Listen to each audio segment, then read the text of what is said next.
Assalamualaikum warahmatullahi wabarakatuh. Setiap manusia dalam menjalani kehidupan ini pasti merencanakan berbagai macam hal, baik dalam urusan keluarga sampai pada urusan ekonomi. Dalam prosesnya, dapat dipastikan tidaklah semudah yang dibayangkan, manusia akan dihadapkan dengan persoalan atau masalah. Maka, sebaiknya kita sebagai muslim itu menyandarkan segala persoalan dan harapan hanya kepada Allah, setelah itu kita berusaha dan berdoa. Simak video penjelasannya berikut. Saksi Imaji. Yang serem sih kayak warisan saudara kita kuasai. Rumah yang seharusnya dibagi waris karena pemiliknya sudah meninggal dunia, akhirnya malah dikuasai oleh satu orang. Nah itu kalau orang itu orang lain terserah deh, jangan sampai orang tersebut adalah dirimu. Kamu jangan jadi orang yang begitu. Hak waris dari saudaramu kamu kuasai. Kenapa soalnya? Kalau saya yang menguasainya, apalagi jika itu terkait sama hartanya anak yatim. Hati-hati Bu, hati-hati Kak, jangan sampai haknya anak yatim kamu menguasainya, kamu makan darinya. Na'udzubillah min dzalik. Allah mengancamkan itu dalam Al-Quran. A'udzubillahi minasyaitonir rajim. Alladzina ya'kuluna amwalal yatama zulman innama ya'kuluna fi butunihim nara wa sayaslawna sa'ira. Sesungguhnya orang yang berani-beraninya makan harta anak yatim, ia sebenarnya sedang makan api. Dia masukkan ke dalam perutnya, dan kelak di hari akhirat Allah akan sungguh-sungguh memasukkannya ke dalam api neraka jahanam.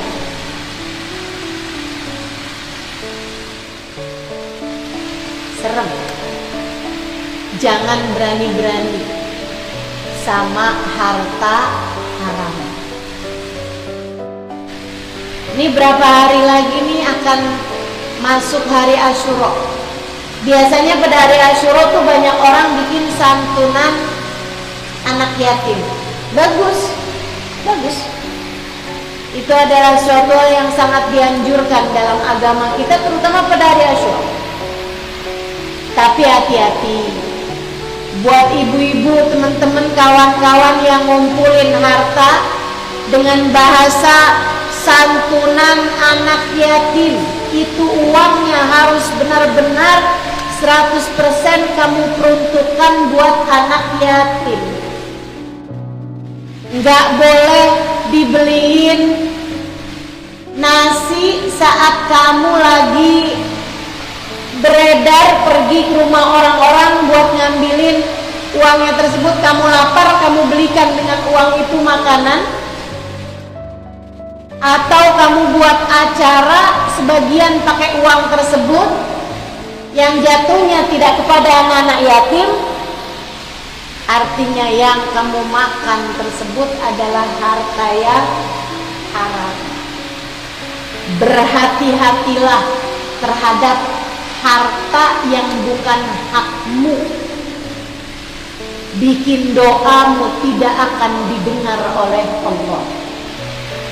Nabi bahkan melanjutkan ucapannya dengan memisalkan, dengan memberi contoh. Rajul as'ad akbar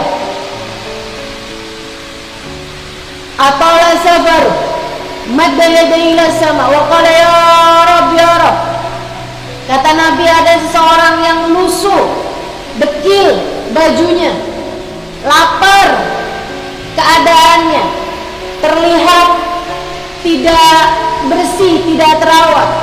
Yutil safar, sudah panjang perjalanannya. Nabi menceritakan beberapa sebab mustajabnya doa. Doa dari orang musafir mustajab. Doa dari orang lapar, keadaannya susah, mustajab. Doa dari orang yang keadaannya kusut gitu lebih mustajab. Sehingga sekalian, dia mengangkat tangannya. Itu juga salah satu penyebab doa mustajab. Kita kalau doa sunnah buat angkat tangan. Innallaha astaha min abdin madda yadayhi ila Allah an yarudduhu ma khaiba. Kata Nabi Muhammad, Allah Subhanahu wa taala malu kalau melihat seorang hamba mengangkat tangannya meminta kepada Allah. Allah malu untuk mengembalikan tangan tersebut dalam keadaan sia-sia. Beberapa sebab mustajabnya doa diijabah disebutkan oleh Nabi Muhammad. Tapi kata Nabi Muhammad, mat'amuhu haram. Makanan yang dia makan tuh dia beli pakai uang haram. Malbasuhu haram. Pakaian yang dia kenakan itu belinya pakai uang haram. Wa ghudhiya bil haram. Konsumsinya, minumnya dan lain sebagainya pakai barang haram. Sepatunya, tasnya dia beli pakai uang haram. Fa anna yustajabalah. Doanya tidak akan mungkin diijabah oleh Allah. Maka kalau kamu ingin hidupmu selamat, berhasil, sukses dunia akhirat, kamu dan seluruh keluargamu, kamu harus bersenjata dengan senjata besar, yaitu doa. Akan tetapi ingatlah, doa ada gerbangnya. Untuk bisa masuk dan diterima di dalamnya, gerbangnya doa adalah harta halal, adalah uang halal. Maka kalau ingin doamu mustajab, jangan pernah tertarik sama yang haram. Dengar Bu, diamalkan insya Allah. Bilang sama suaminya, gak apa-apa kok kita hidup sederhana,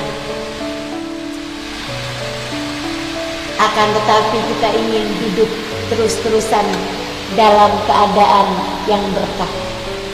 Maka jangan pernah berani-berani mencari yang haram-haram di luar sana. Ibu ya, buat ibu-ibu yang kerja juga, mendingan dikit tapi halal Bu, jatuhnya berkah. Cukup aja daripada banyak tapi haram. Ibu-ibu sekalian, sebab walaupun banyak, kalau haram nggak akan pernah cukup. Maka ibu lihat ada orang kaya, akan tapi hidupnya nggak ada seneng-senengnya. Kenapa tuh? Karena hartanya bukan dari harta yang halal. Maka ibu mesti benar-benar minta sama Allah, ya Allah, jangan biarkan kami tenggelam. Jangan biarkan kami bersinggungan dengan harta yang haram, ya Allah. Jauhkan kami dari yang haram.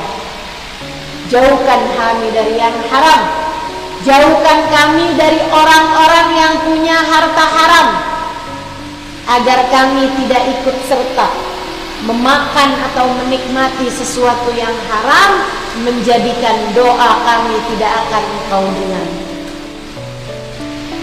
Doa pasti diijabah selagi masuk dan diterima Allah. Nah, syarat untuk masuk dan diterima Allah itu harus melewati gerbang doa, yaitu harta yang halal. Kalau doamu itu sudah lewat, tidak ada yang haram yang ada dalam dirimu, makananmu halal, minummu halal, kemudian kamu beli baju pakai uang halal, kamu dapat barang-barang dari cara yang halal. So itu sekalian yang saya muliakan, nah yang halal-halal ini Bu, kamu pakai buat ibadah, kamu pakai buat doa, kamu tinggal di rumah yang halal, bukan merupakan rumah sengketa, bukan rumah yang seharusnya dibagi tapi kamu menguasainya gitu ya. Itu kalau semuanya udah halal, doamu pasti diijabah Allah, pasti diijabah Allah. Tapi cara Allah mengijabah tidak selalu sama. Nih saya akan sampaikan. Satu, doa yang diijabah dengan segera. Itu ada. Kamu minta, kemudian Allah ijabah doa tersebut dengan segera. Ya Allah, sehatkan anak saya. Subhanallah, gak lama kemudian anakmu sehat. Doa diijabah dengan segera. Ada adik-adik nih hadir di majelis, kemudian dia doa, ya Allah, saya pengen dong cepet-cepet bertemu dengan imam dalam rumah tangga. Pertemukan segera saya dengan jodoh ya Allah. Doanya. Tahu-taunya besoknya bapaknya bilang, "Nak, kemarin ada yang datang ke rumah kita." Siapa, Pak? Pak Lurah.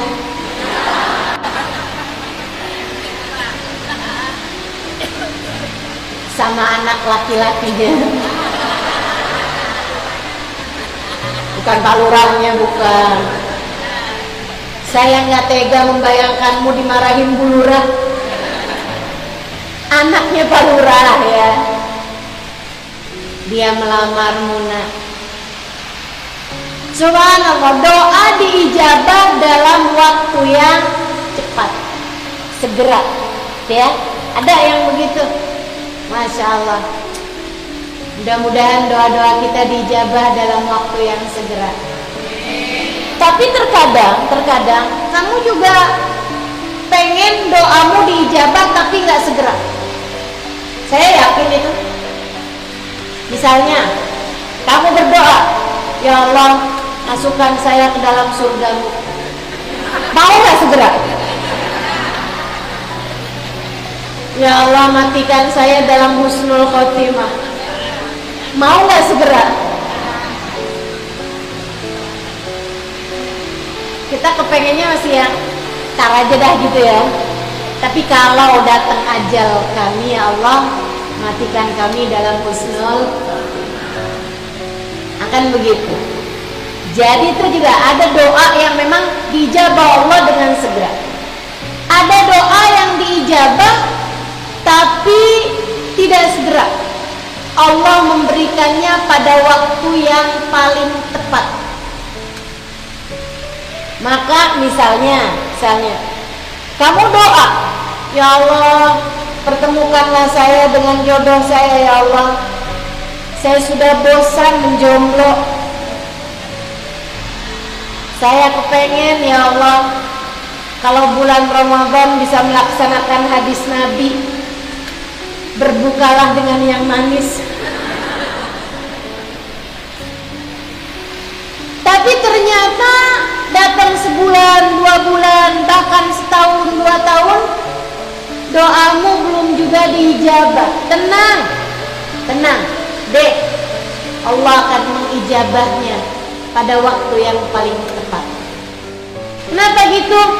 Bisa jadi gini nih, saat kamu berdoa minta jodoh yang soleh, kan doa jangan asal doa. Kamu kan doanya, ya Allah, temukan saya dengan jodoh yang soleh. Nah, sementara waktu itu jodohmu yang sudah dipersiapkan oleh Allah belum soleh. Sehingga ketika kamu berdoa, Allah kemudian memberi hidayah kepada calon jodohmu tersebut, sehingga dia pun mulai berubah menjadi orang soleh. Nah, orang soleh kan gak langsung soleh. Taubat sekarang terus langsung jadi soleh. Soleh itu karakter, saudara sekalian. Karakter itu dibangun sesudah kebiasaan. Dan mengubah kebiasaan sekurangnya perlu waktu 40 hari lamanya. Artinya kan dari kamu berdoa, Allah kemudian memberikan hidayah, kemudian dia pun berubah hatinya, kemudian dia pun istilahnya hijrah, gitu ya. Kemudian dia pun bertaubat dari dosa-dosa, hijrahkan dirinya dari keburukan kepada kebaikan-kebaikan, kemudian dia membiasakan diri kepada kebaikan-kebaikan tersebut, berjumpa denganmu bisa jadi 2 tahun kemudian sesudah dia benar-benar menjadi orang soleh. Gitu. Tapi bagus, daripada saat kamu berdoa, ya Allah pertemukan saya dengan jodoh saya ya Allah, belum soleh juga nggak apa-apa ya Allah.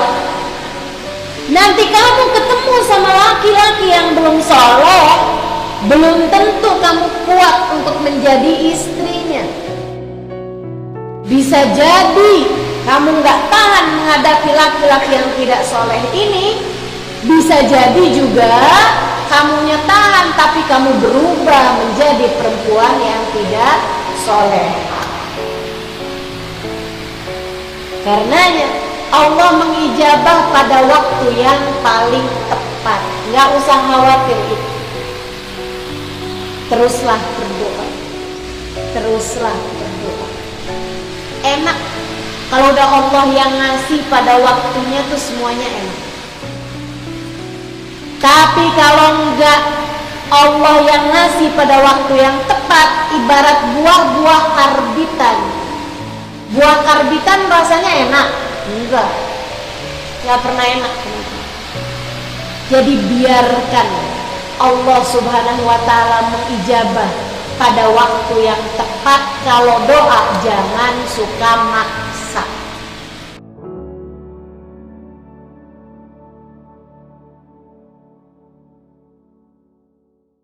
Dengan demikian, Allah menyuruh kita agar selalu mengingatnya di setiap keadaan.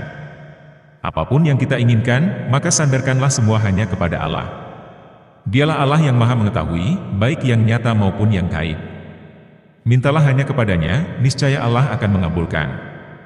Mengharaplah kepada Allah dengan penuh keyakinan, karena Allah sesuai dengan prasangka hambanya.